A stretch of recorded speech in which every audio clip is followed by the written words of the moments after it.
morning. Right as we walked out, Otto saw a lizard run into the little gutter there, so he's a little distracted right now. Hope you all are doing well. My name's Nick. I'm with the Tierra Permaculture vlog. Otto's somewhere, maybe we'll see him later.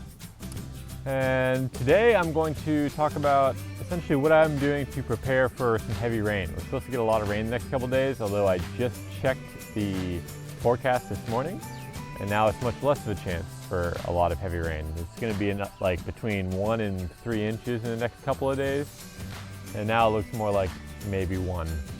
So did a lot of prep yesterday, and it's potentially for nothing, but really it's all beneficial anyway. So I figured I'd just go over my process for what I do to get ready for those heavy rain events. So if any of y'all are in the tropics and have gardens and want to see kind of how to prep for heavy rain, or you can see how I do it at least, so you have some sort of reference point. So since Otto is busy, I guess we'll get going.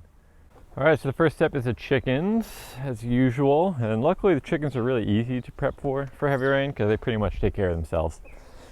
So good morning, guys. How y'all doing? What's going on? Yeah, let's give you some food. Top it up. So this is the first thing I do is I don't add a lot of food when I know there's a lot of rain coming. So I add enough for the day, but I don't add any extra. Sometimes I'll add a little extra if I know I'm going to be gone all day, or maybe I'm going to sleep in the next day just so they have a little extra for the next morning. But I don't do that if I know it's going to rain, because it'll often get really soggy. And they still eat the soggy stuff. It's actually really good to ferment the feed. It kind of makes it last a little longer and be a little more nutritious for them. But what I find is if it gets too soggy in that bowl thing, what ends up happening is they end up scratching through it a lot more and they don't eat as much of it. But that's just my experience. The other thing I do in here is make sure that I have mulch all over the soil, especially where it gets pretty bare. So yesterday I came through and added a bunch of organic material, including these palm leaves, which actually were up here. So you can see they already kick them down. This is the pretty normal thing for these guys. Second I add things in, they start kicking down.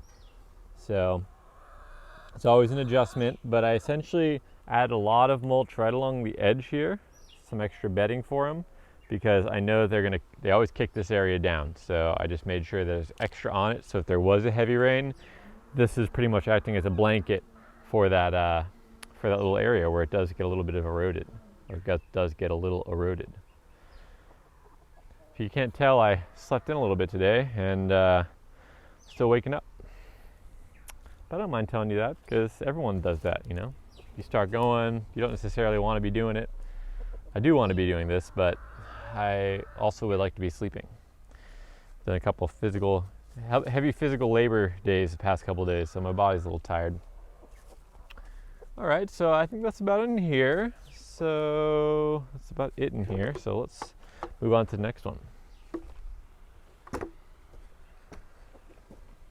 I don't think I've actually ever showed you guys, but the way I keep my feed is in a galvanized steel trash can, and I put it in get out of there, bug. I put it in a trash bag in the feed bag, in a trash bag in the galvanized bag. So I then fold this down, do kind of a double fold, and then I double fold on top of that, so that there's a nice, hopefully watertight area there. I put that on top, and then this. I actually use an old rooster bag. There's just a rooster on it, that's why I always say rooster. But I use an old chicken feed bag as the little shield for the top there, because I do find that some water still gets in, because there's a small little hole right where or small openings where the handle's attached. So there's always like a little bit that can potentially get in there, so I just like to add a little extra layer of protection. All right, so next thing I did essentially was went around all my gardens and made sure there was enough mulch to protect against the heavy rains. So if there's a regular amount of mulch down, like if I just added mulch, it's probably fine. I didn't really go back and add too much to a lot of those, but the exception is actually here in this bed. because I noticed that already all the organic material was starting to rot down. And that's pretty normal. So here in the tropics, things really go through their cycles really quickly. So what I used here was banana leaves and papaya leaves to basically add on top and blanket all my plants here. So all these chives, right around them, I basically tore up banana leaves, since I have a bunch of banana leaves here, so I might as well use them. And there's a bunch of them that were kind of torn and frayed and dying. So I basically took those and I used my little hand sickle to cut off the actual leaf from the stem.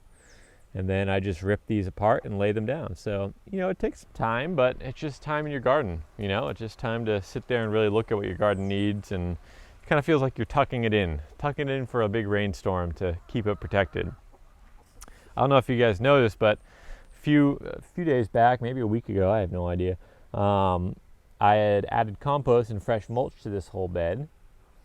And so that was a big project. And since I've done that, these jalapenos have really taken off. They were always showing like mediocre growth. They're not super happy, but there's a flower bud coming on right there.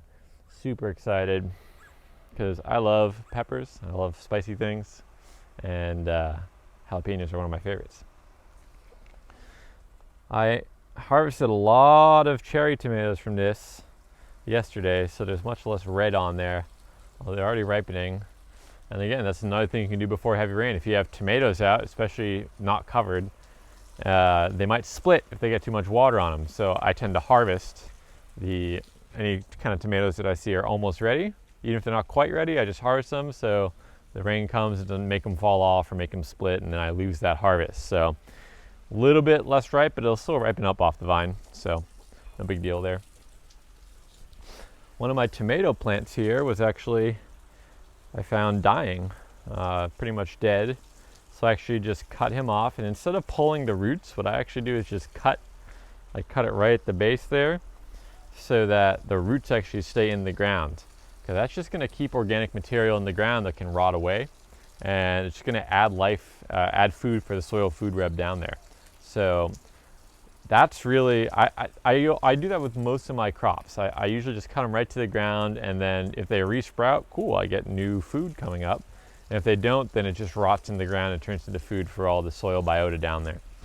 Noticing now that I've cut that back, though, that I have a couple of chili peppers to harvest, which makes me very excited.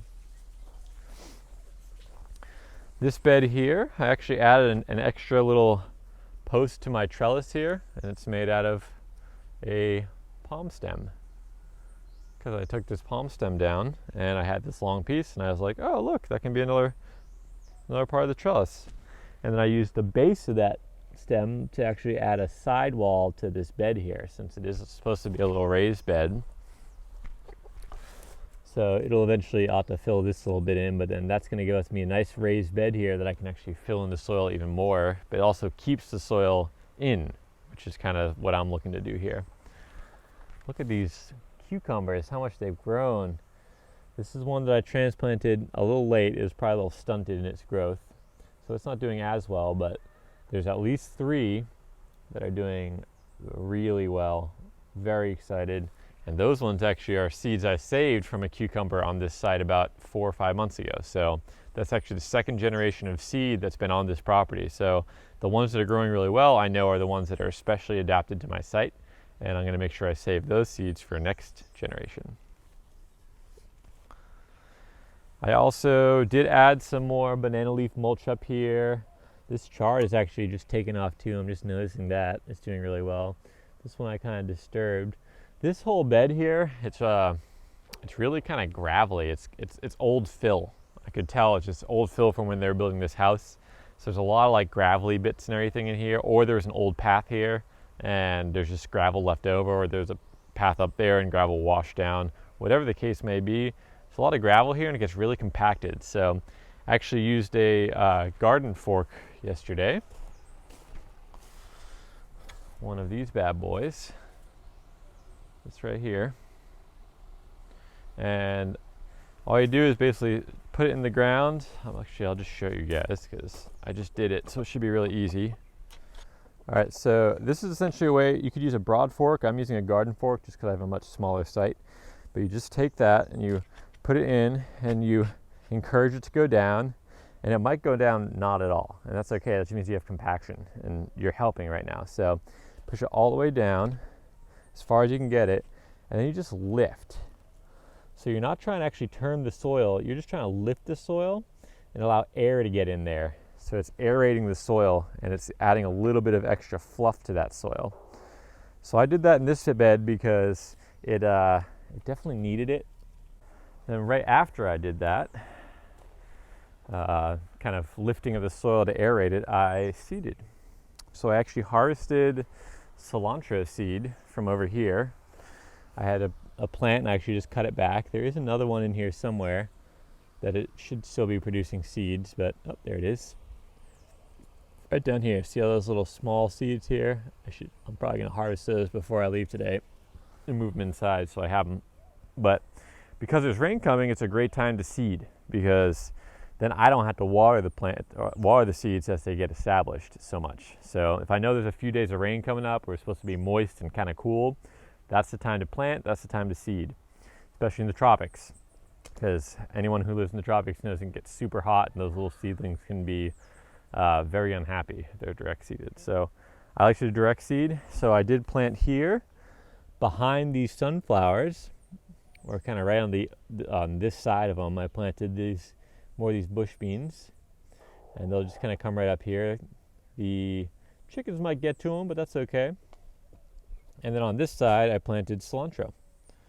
And I also planted cilantro underneath this little baby avocado all through here, because they should take. They are adapted to my site because we grew them and harvested the seeds from them. So these seeds should be pretty good for our site here. So I did seed in there, and we'll see if they come up, and I hope so, because my lady loves cilantro. It's pretty much one of the reasons I do a lot of things I do is give my lady fresh food. I mean, it's for me too, but I'm a helper. I like to help other people. So that's just my personality. All right, down here, this is the area where the chickens come down when I let them out into this little pasture over here. A small little pasture, and then they have a dust bath underneath Mom's house over there. So they often scratch a little bit right below there, and the extra compost that is in their pen they scratch it out and it goes through the fence and then lands right here. So this whole area is fairly disturbed, and I had mulched it with a decent amount of mulch down here. So it probably would have been just fine. But what I love about these palm fronds is they act as a great just overall covering of the soil. And I can just leave it there intact, and it's just gonna sit there. It'll start to rot down, that's okay. And then once it does rot down, I'll just take all the actual leaves and put them into the compost pile. And all the stems and everything can become some sort of trellis or something like that, or it'll just go in and be added to the compost too. So this is a really great use for palm fronds. If you do have palms on your property, I have this big cocoa palm up here who is just so majestic and produces so much for us. And one of those yields that they have is those palm fronds, which I use pretty much everywhere on my property. One of my favorite raw materials, palms, for all the things they give. But that right there, that's going to give me a nice little protection from that heavy rain to hopefully limit any sort of erosion that might be happening there. All right, and then the final thing is yesterday I actually seeded arugula into my greens bed underneath these papayas here, and I didn't actually finish mulching before. Sorry, you got a hair on you there, guys. I didn't actually finish mulching it before I had to go to work yesterday, so I did finish the mulching. So I actually here used sugarcane leaves as a mulch because I know it's going to be really sturdy in those kind of heavy rain events. So I got a little extra and threw it on here. So that's protecting the soil as those little arugula seeds can try to germinate. But it's not so heavy. In other beds I mulch even heavier, but this one is just kind of like a 1.5 layers so that the arugula can actually still come through when it's ready to actually germinate and start popping up, because I don't want to limit its ability to actually get up, because I want arugula to come here, but I do want to protect the soil while they actually are germinating. Right next to that, I use a lot of those palm leaves from another palm frond to actually mulch this path. because this path had been unmulched for a while because I had stolen the mulch to put in my garden. So that's usually what I do, is anything that's really long to break down, high in silica, like these palm frond leaves or sugarcane leaves, I'll actually leave in my pathways and I'll walk on them for a while. And then once they kind of start breaking down a little bit better and they're kind of ready to, disintegrate and turn into just organic material, that's when I'll put them on the garden bed. But in this case, I wanted to go right onto the garden bed with a lot of that because I knew there was a lot of heavy rain coming. As usual, flowers from a lady, very beautiful. There's another nasturtium down here that decided to open up, very excited. I'm trying to leave it though because I really want to seed. I think I need another plant, and I do have another plant, but it's not flowering. So yeah, I just keep crossing my fingers that maybe I'll get some seed for that, because so far nasturtium I have not gotten to grow very well here. It's just too wet, too hot, I'm not sure, but so far it doesn't like it. Look at that pretty flower. I also added cilantro seed into this bed here, right next to the tomatoes, on the kind of other side of the tomatoes, figuring we have a lot of cilantro that's been growing in this bed anyway, so I figured it might grow decently well. So I just add some in here. We'll see if that works out. Well, I didn't actually mention it earlier, but I did also add cilantro to this bed down here, right around these jalapenos, around basically this little kind of stepping stone. All right here I seeded cilantro. So hopefully sometime in this near future we'll have a nice cilantro harvest, because we love cilantro in this house. Some people think it tastes like soap. My dad actually does, and it's supposed to be genetic. I think my mom doesn't like cilantro, and I don't like cilantro. Or my mom doesn't like it and my dad doesn't like it. I do like it. So apparently that kind of genetic lottery, it skipped a generation or something, because I love it and Katie loves it, so it's kind of a staple for us. We like to have a lot of cilantro, and of late we have not, because we had like 4 or 5 plants, but they all started to go to seed, and I wanted to collect that seed, so I've been letting them. And then I ran out of cilantro seed from the actual seed packet, so that's life. All right, guys, that's about it today. It's going to be a short one because we do have some rain coming in pretty soon, and I'm just kind of feeling a little worn down today, so I'm just going to take it a little bit easier and give my body a break. That's the other thing I do to prep for rain. I try to get a lot of stuff done right before it, so on that rainy day I can relax a little bit, do some rest and relaxation, because those rainy days are really nice cuddly days here in the tropics. It gets a little bit cooler, everything kind of slows down for a little bit. It's a nice day to just try to take it easy if you can, Obviously not everyone can just take it easy when it rains all the time. You got to go to work, but in this age of Corona where we're kind of stuck at home, I'm trying to take advantage of that as much as I can. So hope you all enjoyed that. If you have any questions or comments, please leave them below. I'd love to answer those. I keep saying that over and over again, but I want this to be a community, and I want you guys to talk to me so I can talk back to you, instead of just me talking at this phone and feeling like I'm this is just kind of weird guy that talks to his phone in the backyard every day. I want to be part of your lives too. I want you guys to reach out to me and see and I want to know what's going on in your lives and what questions you have and what you want me to cover on this vlog, and what topics you find interesting and less interesting. More of the cat instead of me talking, tell me all those things. Anyway, if you do like what I'm doing, please subscribe. It really helps me get more reach and also just stay motivated. Every time I see that subscribing number go up, I just get a little more excited, and makes me actually want to get up on those sleepy days where I don't want to get out of bed and do one of these for you guys. And so yeah, hope you all have a great day. If it is rainy where you are, hope you enjoy that rain, and until next time, have a good one.